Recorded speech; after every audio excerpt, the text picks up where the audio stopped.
Good evening and welcome to Monsters Among Us. I'm your guide, Derek Hayes. Lucky number 13. Hi everyone and welcome back to another eerie entry. Now I have a spectacular episode laid out for you this evening.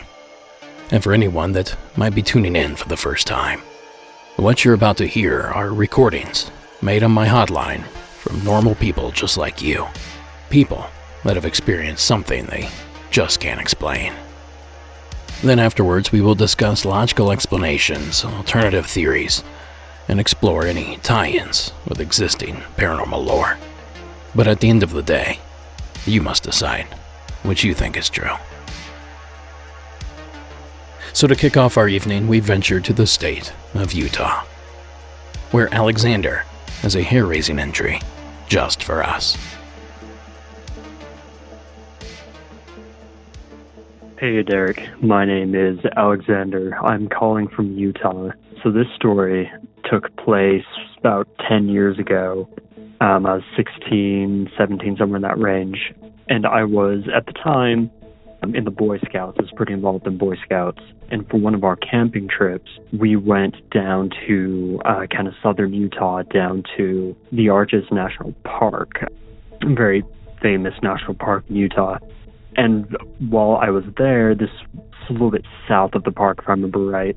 While I was there, I saw a coyote, which is not exactly uncommon down in that area, right?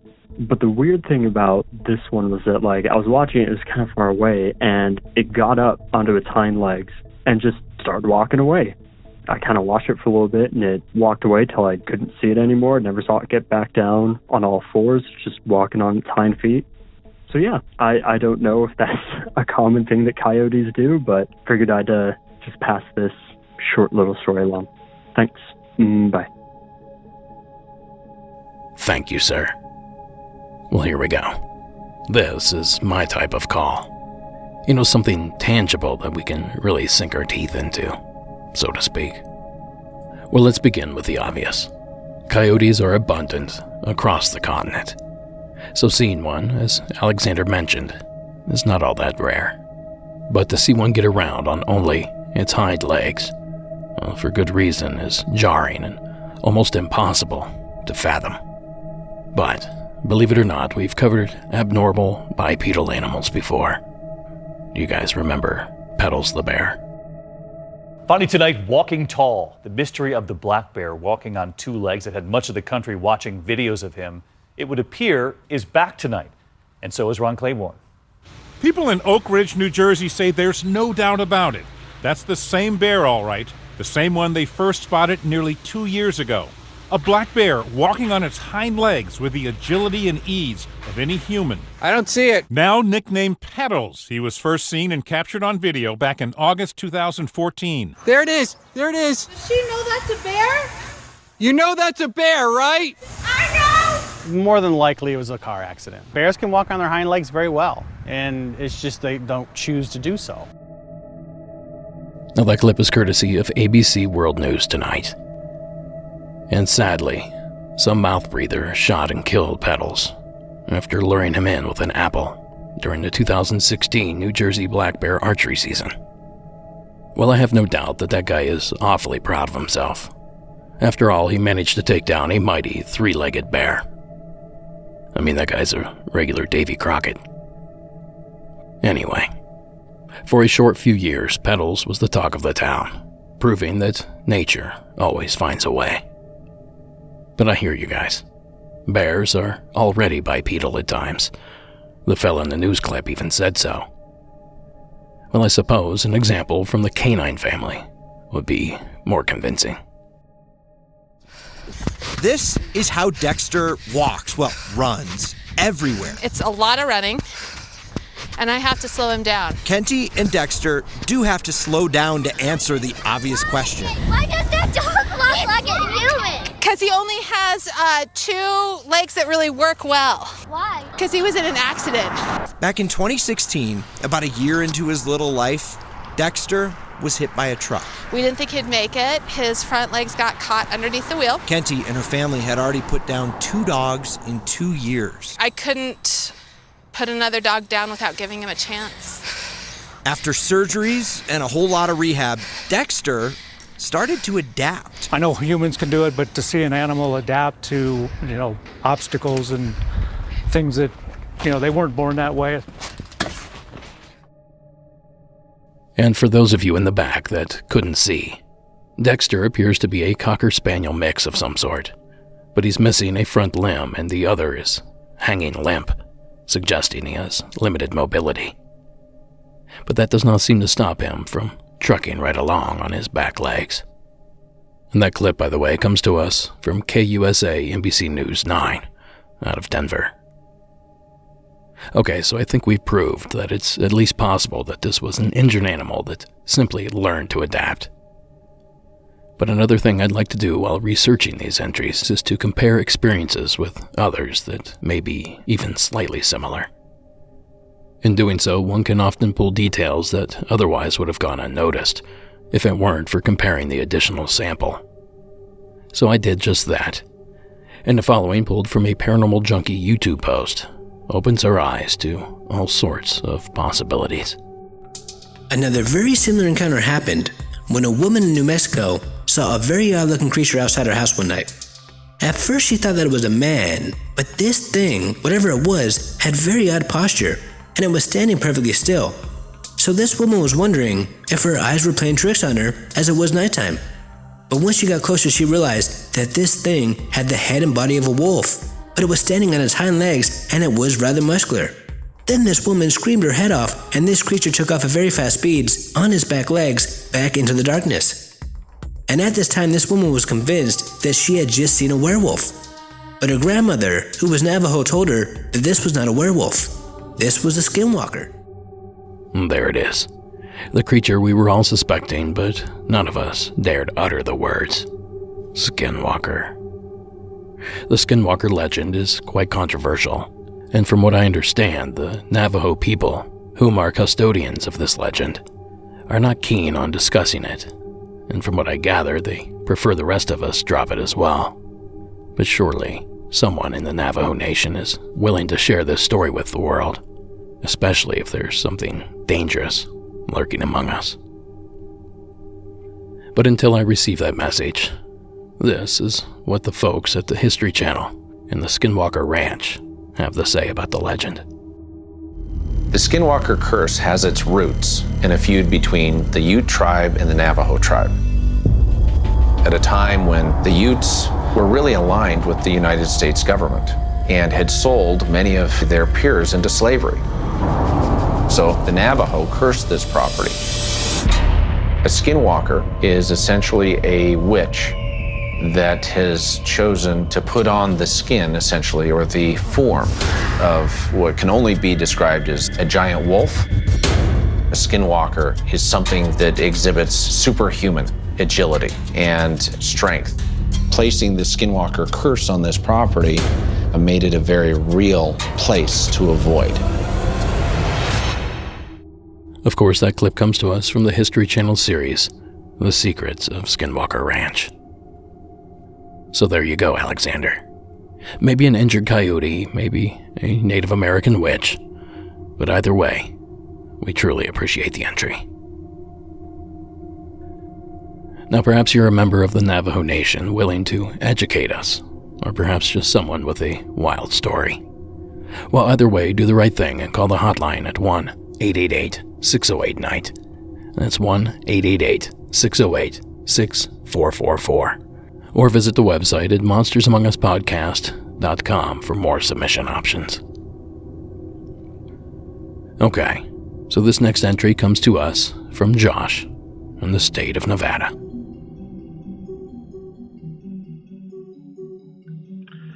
Hello, my name's Josh from Las Vegas.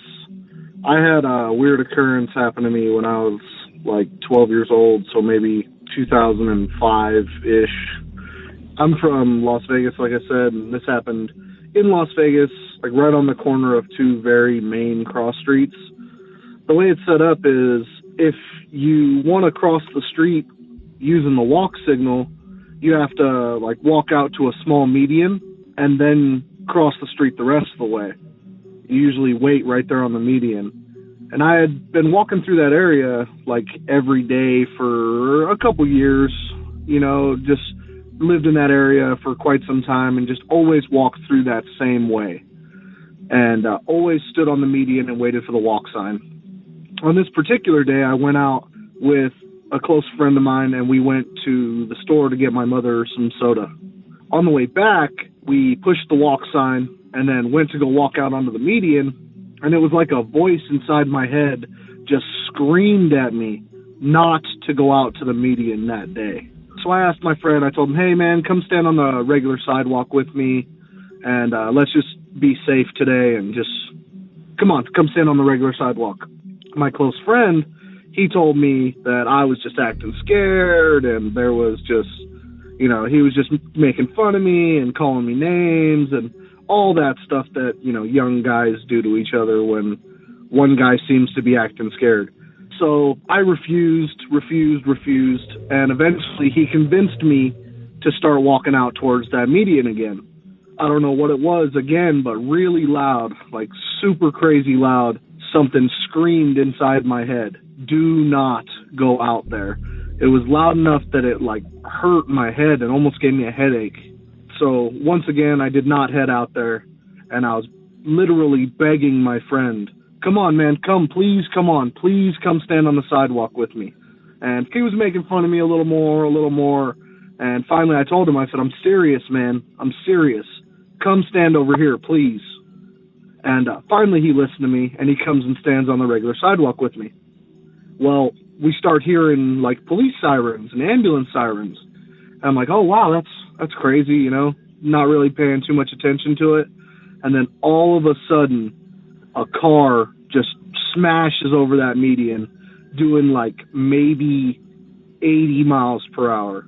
It was going fast enough that it blew out all four tires on the car and blew out every window. There was glass all over the road and pieces of the car all over the road. The police finally came and subdued the subject that was inside the vehicle, and the light turned green for us to walk. So we walked, and I really never thought about it again until I heard a story on this podcast. I've submitted a couple stories already, and I have a couple more, and I really love your podcast. I joined the Facebook group, so I'm really excited to share a couple more stories and to hear a lot more stories. Thank you guys very much. Like I said, love your podcast. You guys have a great day. Thanks, Josh. Could you imagine being the friend at that moment? I bet he went from ridicule to thankful in a split second. And you know, after hearing this story, I now wonder if this doesn't occur more often. It's only that the majority of these people did not heed the warning and thus cannot be interviewed. But there is a bit of good news here. At some point in each of our lives, every single one of us will have the opportunity to find out. So thanks again, Josh, and we're extremely happy that you decided to take the mysterious warning seriously. Now, before we progress further, a quick reminder that the Monsters Among Us merch shop is fully stocked with a wide array of t-shirt designs, patches, brand new pins, bags, hats, and so much more. But this stuff is moving quite quickly, so please don't hesitate.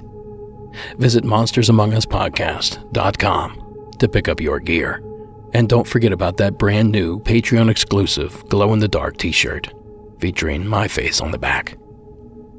To pick that up, just simply visit patreon.com/Monsters Among Us Podcast.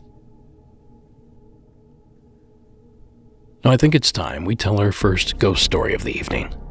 So here to deliver the goods is Kelly from the state of South Carolina. Hello, Derek. My name is Kelly, and I live in a rural area in South Carolina that's part of Aiken County. I've lived in this area my entire life. I'm calling in to tell an experience that may involve Civil War spirits on our property. I come from a farming family. We have a lot of land that's been passed down for at least 4 generations. When my husband and I decided to marry, we cleared some wooded area on my family's property for our home. To give some context for our location, we're surrounded by hayfields and forests. It's more than a quarter mile to our nearest neighbor and at least a 15-minute drive to the nearest store. Since we've been in our home, we've experienced a few unexplained events. The most significant happening about 5 years ago, so starting about in 2015. For a period of several months, I would be startled awake several times a week by a loud bang on our bedroom window, which was right next to the bed. It would always occur between 5 and 6 o'clock in the morning. When the banging woke me up, I would get up to look out the window, then go back to the back door and check the backyard, but there was never anything there. I'm a bit of a light sleeper, so it always woke me up. My husband, on the other hand, sleeps very deeply, so he never heard it. So I thought it might be my imagination or part of a recurring dream. However, I've never had a recurring dream before, and the fact that it happened at the same time each morning seemed strange. After a couple of months, the banging on the window just stopped. Several months after that, I came home from work, and I went into our bedroom to change out of my work clothes. I was alone in the house, but I knew it was getting close to time for my husband to arrive home from work. While I was in the bedroom, I distinctly heard someone open the door on the side of the house, and then footsteps walking through our dining area and into the kitchen. This would be the way that my husband would come in after work, so I naturally assumed it was him. As I heard the footsteps reach the kitchen, I received a text message from my husband that said he was on his way home from work. I was very alarmed to know that it wasn't him I heard in the house, so I went to see who was in my kitchen. As I walked into that part of the house, no one was there. I have many family members who live near me and often stop by and walk in the house without knocking, so I checked the yard and the road in front of the house, but there was no one around. It would have also been very unusual for a family member to come in and not announce themselves or call out in some way. A while after this incident, my husband was walking our dog in the hayfield next to our house. At the back of the field, he saw a round metal object sticking up out of the ground. He dug it up and brought it back to the house. The place where he found this item is only about 300 yards from our home. When he showed it to me, he said he thought it was a Civil War cannonball. I was skeptical. There's been a lot of farm equipment on that part of the property for many years, and I thought it was probably just a piece of something that fell off of a tractor or other type of farm equipment. But he said he didn't know of any part of a tractor or farm equipment that would look like what he found. We looked up an image of Civil War cannonballs, and the item he found seemed to be a match. Just to be sure, I asked him to show the item to my dad. My dad is 73 years old and has farmed his whole life. He has operated and maintained all sorts of farm equipment. I felt confident he would know if this item was a piece of machinery. When he showed the item to my dad said it wasn't any piece of farm equipment that he knew of, and he confirmed that it looked to him to be a cannonball. We kept the cannonball and put it on our mantle with some other antique items we have collected over the years. About a week after bringing the cannonball into our home, I got up early one morning to walk our dog. My husband was getting ready for work. When I came back from walking the dog, my husband looked at me strangely and seemed to be confused. I asked him what was going on. He asked me if I had returned to the house shortly after I first left to walk the dog. I told him that I hadn't. He said while I was gone, he was in the kitchen fixing his breakfast when he heard 3 loud knocks on our side door. The door was still locked from the night, so he assumed I forgot something and had come back early from walking the dog. However, when he opened the door, no one was there. He checked the yard, and no one was in the yard either. It was about 10 minutes later when I returned with the dog. My husband was pretty freaked out. This was the first time he had experienced anything unexplained in the house. I would also like to say that although I enjoy paranormal stories, I'm a skeptic at heart. I always look for a logical explanation first, and I don't make a big deal out of things I can't readily explain. I'm a teacher, and my husband's a police officer. We're both very grounded and logical thinkers, but we were unable to explain the events I've described. I also want to include that we have several pieces of furniture and other items in our home that belong to grandparents and great-grandparents that have passed away. So I'm not sure if these events could be a family member passing through or something connected to the land. Since most of the events seem to originate outside of the home, with the banging on the outside of the window and the banging on the outside of our side door, I'm more inclined to think it's coming from the land, especially after my husband's cannonball find. I continue to occasionally hear footsteps in the house when no one is there, and sometimes I hear movement in empty rooms, but nothing that we have experienced has felt scary or threatening, so when these events occur, we kind of shrug our shoulders and go on with life. I enjoy listening to your podcast. It's very interesting to hear the experiences of others. I hope that you'll be able to use my story. I also plan to email a picture of the cannonball my husband found. Thank you. Thanks, Kelly. Now, true to her word, Kelly did forward a photo that you can now see over at the show notes. And I can confirm this is a cannonball. Now, my experience with cannonballs, specifically from the Civil War, came about because my uncle was a relic hunter in the 1970s. Now, he searched many privately owned battle sites throughout the South, and among his many finds were a few cannonballs. Now, we lived with my grandparents at the time, and as little kids, we spent a lot of time there. So naturally, while he was at work, we would roll the cannonballs back and forth down the hallway to one another on my grandparents' neon blue shag carpeting. It's weird how some memories are simply burned into your head. Now, out of curiosity, I called my dad, who had gone along on some of these relic hunts in the past. And he said many of the cannonballs found in one piece were dropped and left, not fired. He also mentioned that they could still be full of gunpowder, and if exposed to extreme heat, they could ignite.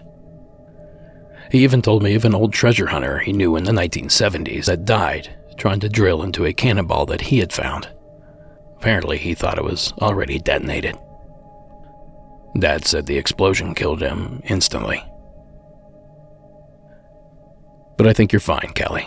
Just don't drill into it or burn it or roll them into each other on shag carpeting, and you should be fine. And thanks again for the entry. Now, from time to time, I receive a call about a sighting that's currently ongoing. In other words, we're on the phone with the experiencer as they are looking at the anomaly.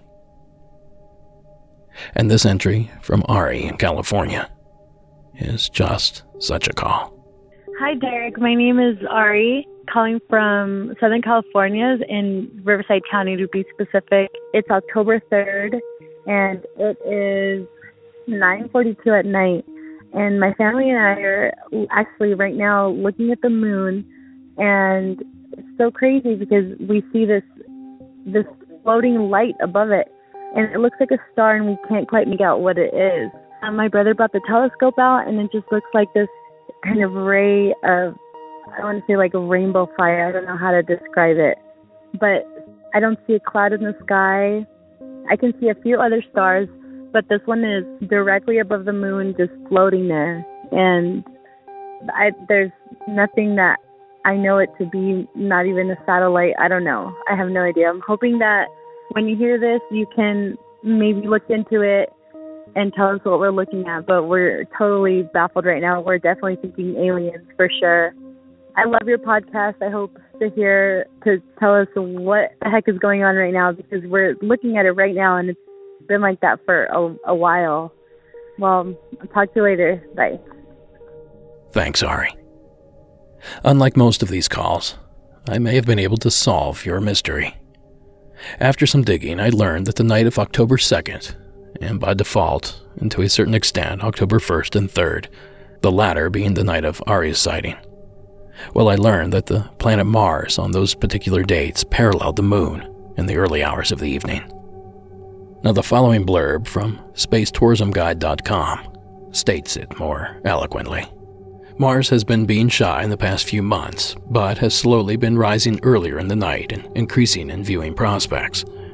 On the night of October 2nd, you should be able to easily spot Mars as it makes a close approach with the Moon from our earthly perspective. The Moon and Mars will pass within 39 minutes of one another, and the Moon will be bright at 98% illuminated. Now, this will impact viewing prospects, especially if you're using a pair of binoculars, but you should still be able to spot the pair easily with the unaided eye. So, logic would suggest that Ari simply saw Mars that evening.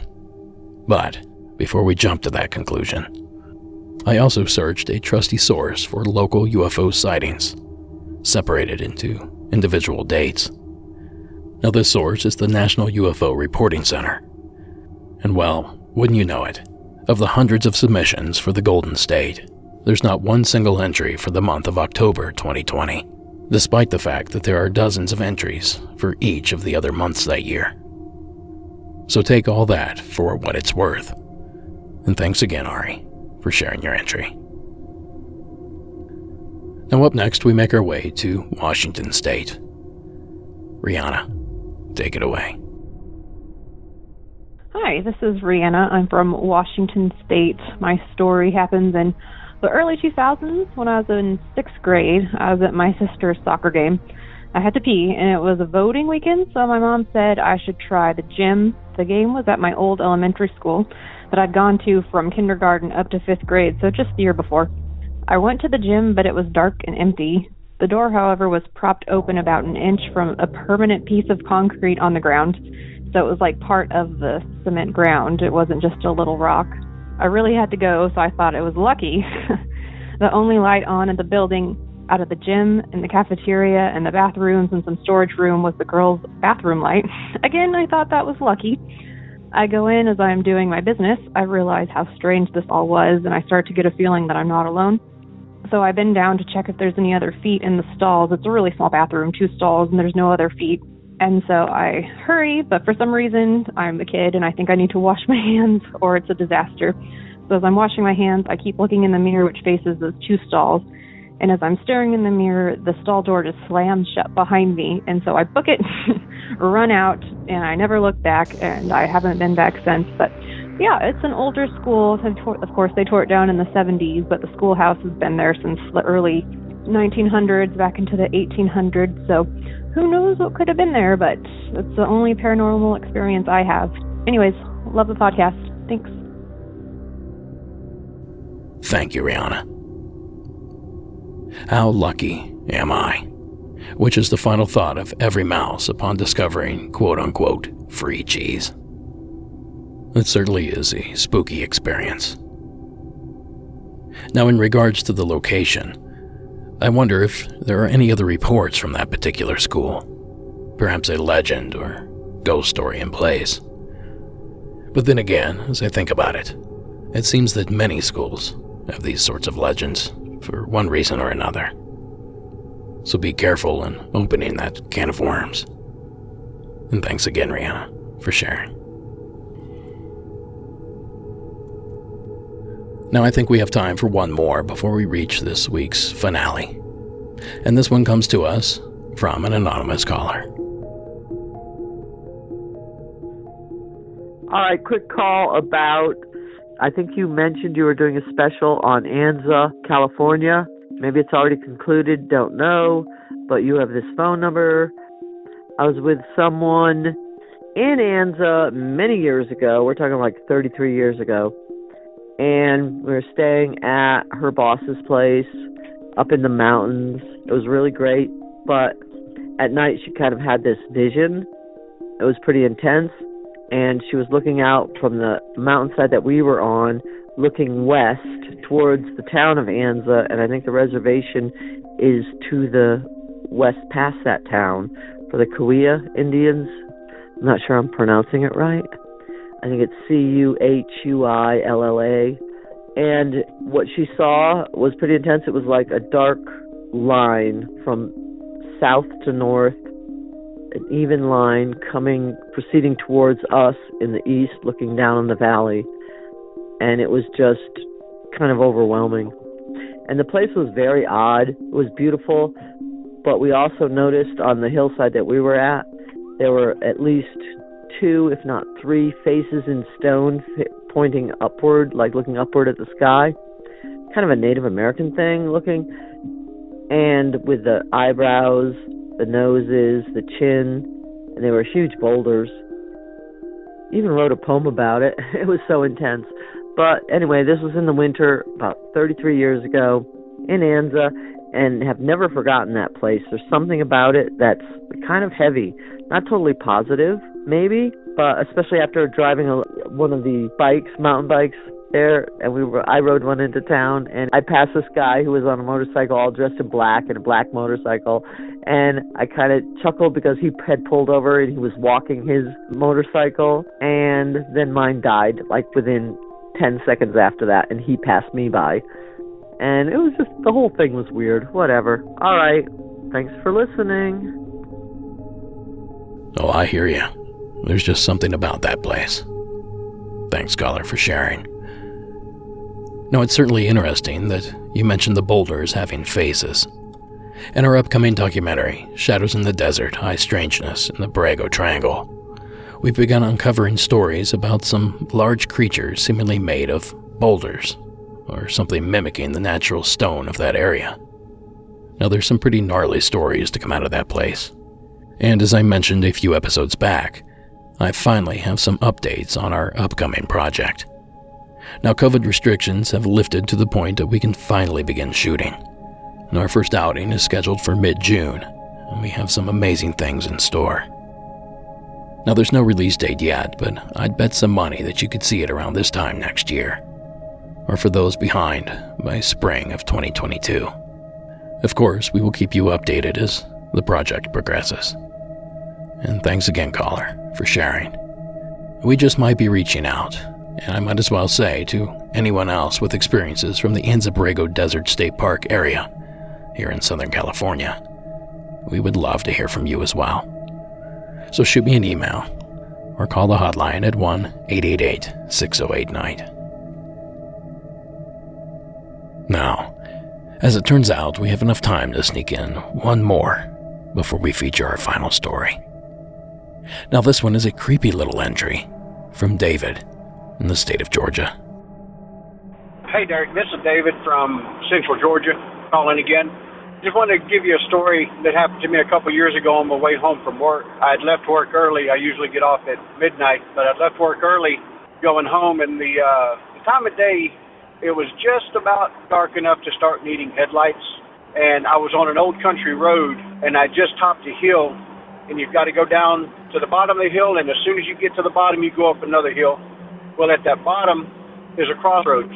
Well, when I'd gotten to the top of the hill, I'd noticed that there was the silhouette of a person on the left-hand side of the road, and I thought, well, that person's going to walk out in this road. I just felt it. I really did. The speed limit on those roads is 55. Well, I was in an old Dodge, and about the only time I reach 55 is when I'm going downhill. But since I had this feeling that this person would walk out in front of me, I slowed it down. And on the other hill coming the opposite direction, another car had topped it as well. And so we're both coming down to meet in the middle, and this person that's on the side of the road, and like I said, it was dark enough almost to need headlights. Well, this person did start walking to the middle of the road, and so I slowed down more. I couldn't have been more than 2-3 car lengths from this person in the road when the person just disappeared, just flat out disappeared. At no time were there any distinguishable features. It was just the silhouette of a person. And if I had to take a guess at it, to me it looked like, you know, the static that you see on the TV, it looked like that, except for it was a much darker tint or tone. It wasn't as bright as the TV static, but there were never any discernible features whatsoever. Well, I continued slowing down because that's not right. And the other car passing me going slow as well, I looked over and it was a young high school age girl, and she just looked terrified because she had seen it too. Well, I just continued going because there's a lot of strange things that happen on that road anyway. And I'll probably call back later and tell you some more of those stories. But at the bottom of those two hills where that crossroads is, I've got a friend that lives about a quarter mile down to the left. And a few days later, I had told her the story, and she laughed it off. I don't know if she believes in the ghosts or not. Well, I want to say a month after that, we were at a party, and she came up to me, and she told me that she had told her neighbor about what I had said, and her neighbor became extremely defensive and kind of ugly towards her about the whole thing and just stalked off. So I'm assuming that the neighbor's seen something out there as well. But anyway, that's my story. I love the show. Love what you're doing. Keep it up, bud. Take care. Thanks, David. No, I love stories like this. It's a great setting, a gripping sequence of events, and of course, the payoff with the figure crossing the road. Now, I especially enjoy that the driver of the oncoming vehicle also seemed to spot the anomaly. And I would really like to hear her perspective if she happens to be listening. Now, that's great stuff, David. And there's certainly something to be said about the presence of crossroads. There is a plethora of legends regarding the significance of those junction points. But we'll save that for another time. But thanks again, David, for sharing the entry. And now for that last entry on the evening. And to say this one is a mystery would be a vast understatement. Please join me in welcoming Mary to the program.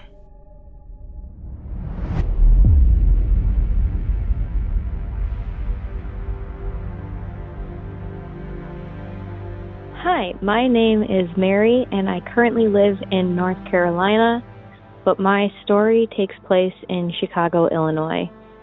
Back in 2015, my story takes place in the early time of year in winter. So I was working at a coffee shop that my sister owned at the time, and I was closing the shop, so the time was about 8 p.m. But at the time, I lived about a block and a half away from the shop. Now, a really important detail to this story is that at the time I was closing, I was alone for like the last hour of my shift. So nobody else was in the shop with me. It was just me. So I closed up the shop and I walked home. It was about a 2-minute walk. The last thing I remember from that night was walking home, getting to the front door of my apartment building, opening the door, walking in. That is the last thing that I remember. Next thing I know, I am shooting up out of my bed, taking a big gasp of air, and I look around, and I'm in my bedroom. My bedroom window is wide open. Now, mind you, it is winter in Chicago, so it's freezing outside. I live on the 3rd floor of my apartment building. I am fully clothed. I have my coat on, my shoes on, and still wearing my outfit from the night before. It's about 6 in the morning. The sun is starting to rise. My bedroom door is closed, and my legs are like hanging off the side of my bed. I start to look around, and I'm very confused on how I got here. Suddenly, I feel incredibly nauseous. I open my bedroom door. I can hear my roommate getting ready for work. I run to the bathroom, and I become violently ill. I start vomiting, and I have no idea what's going on. I ask him, I say, did you hear me come home last night? Like, I'm trying to figure out what's going on. And he says, I think I may have heard you come home, but I peeked out and your bedroom door was closed. And so at that point, I go back to my bedroom, I close the door, I'm rubbing my head, I'm trying to figure out what's going on. I close my bedroom window, and suddenly I have this moment where everything comes back and hits me like a ton of bricks. And I remember this very vivid dream. And at this point, I'm not sure if it was a dream or if this is real, but it all comes back and hits me like a ton of bricks. So the last thing I remember is walking into my apartment building. And also keep in mind, the only people who lived in that building were my sister had a unit, the second floor was vacant, and my roommate and I had an apartment. So the last thing I remember is coming into the building, and that's it. And then waking up at 6 a.m. So there is almost 12 hours of lost time. So as I'm trying to remember what happened, suddenly this dream, or whatever it was, comes back to me. And where it begins is I'm looking down, there's light surrounding me, and I'm being sucked up. Whether it's into the sky or somewhere, it's just, I'm being sucked up. Next thing I know, I'm sitting in a chair, and I'm looking around me, and there's 2 men and 2 women, and I remember their faces vividly. I know what they're wearing, I know what they look like, and we're all kind of rubbing our heads, and we're confused on how we got there. We're confused on where we are, and we look around at each other, and we're saying, like, I'm sorry, who are you? And I'm looking, and there's a woman with brown hair, and she's in a sundress. She's a white woman, and she's wearing brown flats. And I'm giving you these details to show you how vivid this dream was. There was a black man who had long dreads. He had a white T-shirt and blue denim jeans with black sneakers. There was a white male with blonde short hair. He had a black T-shirt on and black pants. And then there was another blonde woman there as well. So we're all looking around.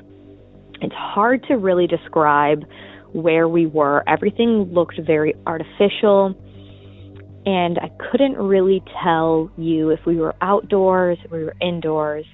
But suddenly I looked, and there was a big staircase leading to a glass building. So I stood up, and the strange thing about this is I felt very in my body. So as I'm remembering this dream, quote unquote, it doesn't feel like a dream. Even talking about it right now, it feels like a memory. So I tell everybody in this group that I'm going to go check this out. I said, I'm going to go into the building, and they all think I'm nuts.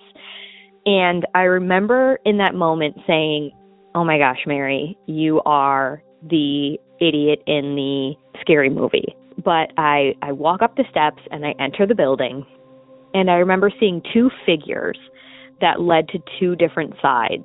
And I remember in my head thinking that it seemed gendered, but I don't know why. It just seemed that way.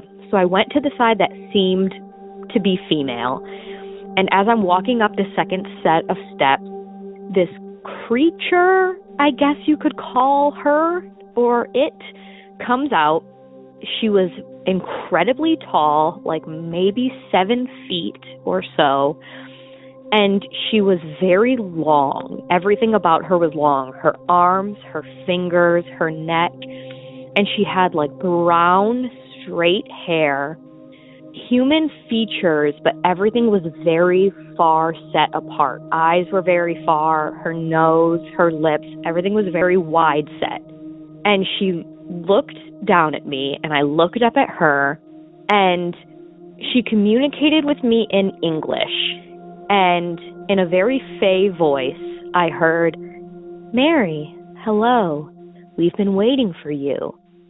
And suddenly everything felt very familiar. And I said, what is this place? I feel like I've been here before.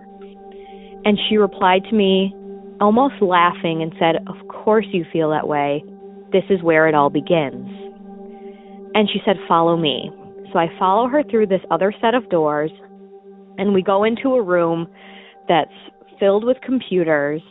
And on the screens of each computer, I see Earth. And I'm not talking about like satellites or anything like that. It's very zoomed in to different fields and different areas.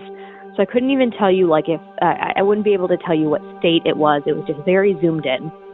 And I see people looking, and I ask her, I say, what's going on? And she just simply says, creation. We're creating.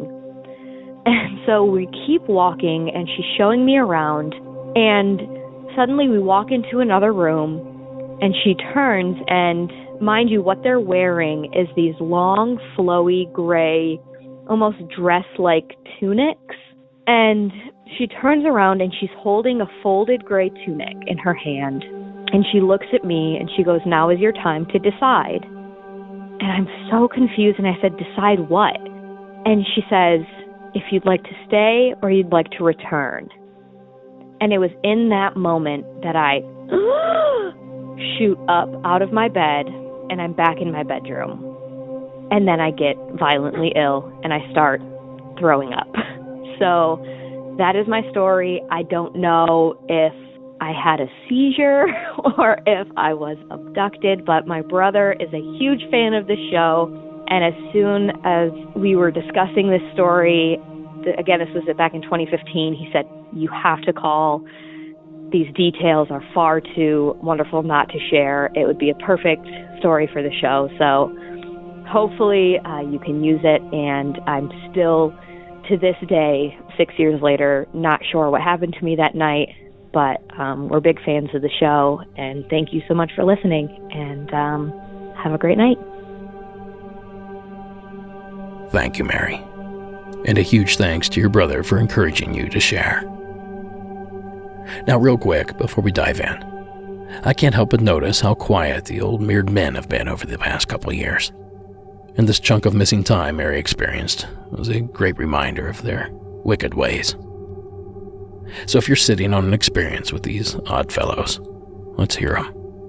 I know there are plenty of eager ears out there foaming at the mouth for more details. Now, for Mary's experience. And just to be clear, I'm in no way suggesting that the mirrored men have anything to do with this particular experience. Instead, I can't help but parallel this story with so many other tales of alien abduction shared over the years. The missing time element, coupled with the details she later recalled, are enough to lead me toward the alien abduction phenomena.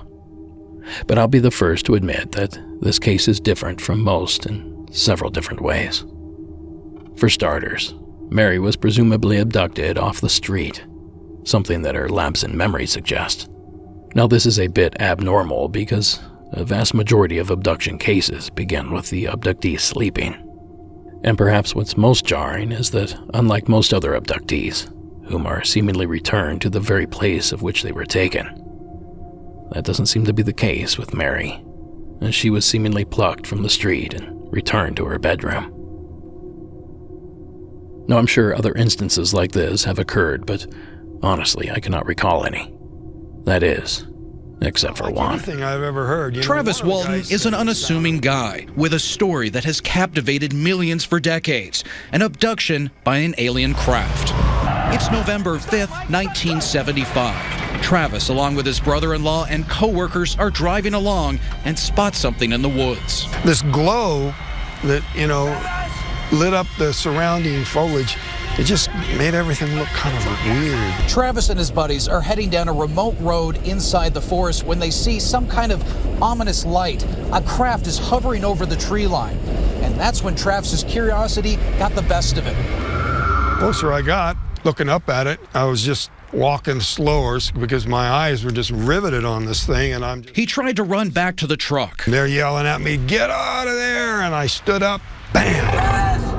Threw me back through the air 20 feet, and they took me for dead. Walton claims he woke up inside of an alien craft, lying on a table surrounded by 3 aliens and other human-looking figures. I was looking into the face of this creature. I just freaked out. That gave me a jolt of adrenaline that gave me the strength to get off the table. Walton says he tried escaping, blacks out, and wakes up on the side of the road in Heber and runs to the nearest phone. Once I made that call, I collapsed, and I don't know how long it was. It seemed like almost immediately my brother was lifting me up. Walton was missing for 5 days, creating a media firestorm. Search parties combed the area. His buddies and brother-in-law tell the story of an alien abduction. Walton and the crews take lie detector tests and pass them. And ever since then, Walton has become one of the most well-known abductees in the U.S. Now that clip courtesy of KPHO, CBS News 5 out of Phoenix. And as amazing as the claims are, the details I want to focus on are that he was last seen off of Rim Road in the Apache Sitgreaves National Forest, where he was blasted by a light emanating from a hovering craft above. Then he came to, 5 days later, near a bank of phone booths in the town of Heber, Arizona, by my estimates, a good 3 miles away over rough terrain. Now perhaps I'm making connections where none exist, but I thought it odd that, with the exception of Mary and Walton's experiences, most return exactly to the location of the abduction. Now aside from further wild guesses and vague connections, I don't have much to offer here, except maybe to say that the entity Mary described speaking with, well, her description loosely fits descriptions I've heard over the years of a race of aliens known as the Nordics or Palladians, named as such due to their resemblance to Nordic Scandinavians, and because they're rumored to be from the Pallades star cluster. They're described as being tall, pale, vibrant versions of a familiar shape. So aliens, hallucinations, perhaps something from outside the box, like extra-dimensional creatures or even time travelers. Whatever went down that evening, we're sorry that you had to endure it, Mary. We are so thankful for you sharing the story with us. And for your sake, I hope it was a one-time occurrence. But for our sake, if it wasn't, please keep us posted. And that's going to do it for this episode. Monsters Among Us is written and produced by me, Derek Hayes. Additional support is provided by Sarah Carter Hayes and Addie Lloyd. All audio used in this production is done so under the protection of fair use. If you like the show, you'll love our social media accounts. Follow us on Instagram, Twitter, and Facebook. Now, the terrifying score that you heard in this episode was provided by Co.ag Music and Carl Casey at White Bat Audio. Thank you so much for listening, and until next week.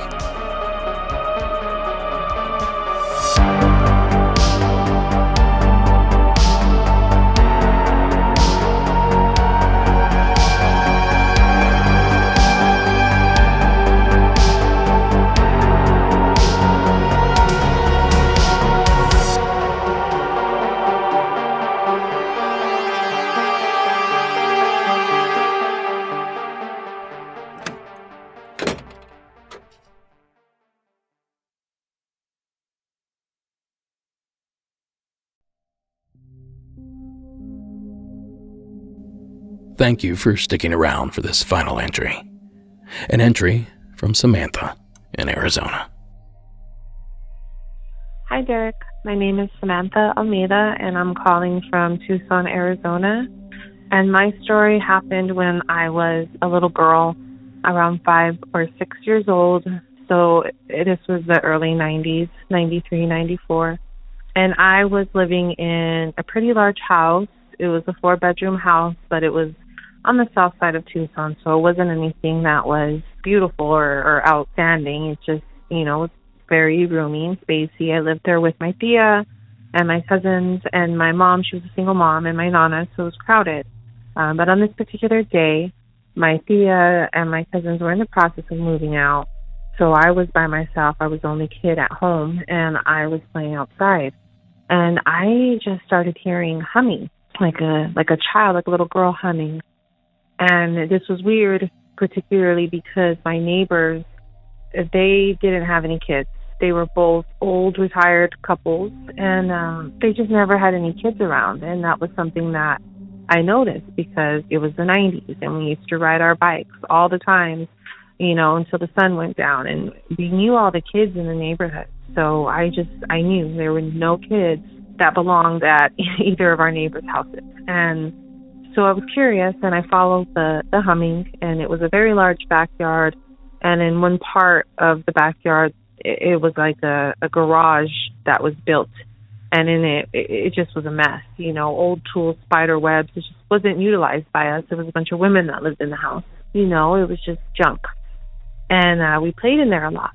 That's where I kind of heard the voice. So I started making my way, and as I got closer, I heard her say, "Hi, do you want to play?" And I don't know, I was filled, my little 6-year-old body was filled with dread. And it didn't feel warm or inviting. It felt insidious, and it felt tricky, and it felt just nasty, and I got this dread that I could get chills still thinking about that feeling, and it gets me a little bit emotional because I just don't remember ever feeling that kind of fear before. And I was so young, but I remember it. And I just screamed and I ran. And I told my mom and I told my whole family about it. And they hushed me, and they knew because they had their own experiences. And I was a kid and a little bit of a metiche, so I would listen when they would be gossiping. And, some of the things they talked about was that, they would yell at me and my cousin for messing up the toys in the middle of the night. But we had never gotten out of bed, and how they knew that it was something else. And something about a cup that was in the middle of the kitchen table one time filled with water. And when they turned around, the cup was cut in half and the water was spilling onto the floor. Just weird things like that. And I always thought they were just saying it to scare me. But after I experienced that, I realized that they knew exactly what I was talking about, but they didn't want to address it. Instead, my Nana went to San Javier Mission. That's a church in Tucson, and it was like 10 minutes from us. And she had her crucifixes blessed, put them all over the house, got some sage, holy water. She even had some of her church friends come, and they're very Catholic, and they did a whole prayer. And I don't know, the activity never really stopped, but I was just kind of taught to suppress it. There are some other stories. Maybe I'll call back sometime and give you them. But I want to thank you for putting on this show, because for so many years I've suppressed this. And I've listened to your show for like 2 years, but I just recently became a patron because I've realized that it's actually opened me up and made me realize things about my past that I haven't thought of in a very long time. And I think it's shaped me and helped us explain a little bit of who I am today. So thank you for giving us this outlet, because it means a lot. And that was scary. And I do believe that if there has to be angels out there, there has to be some bad stuff. And I think I ran into one when I was a little girl. Thank you. Have a good night. Thank you, Samantha. Now, I certainly don't know much, but I do know that a ghostly little girl is one of the spookiest tropes out there. And finding one in a dilapidated garage, well, that's utterly nightmarish. So thank you for leaving us with a fright this evening. And thank you for sticking around to the end of the show. Have a good night.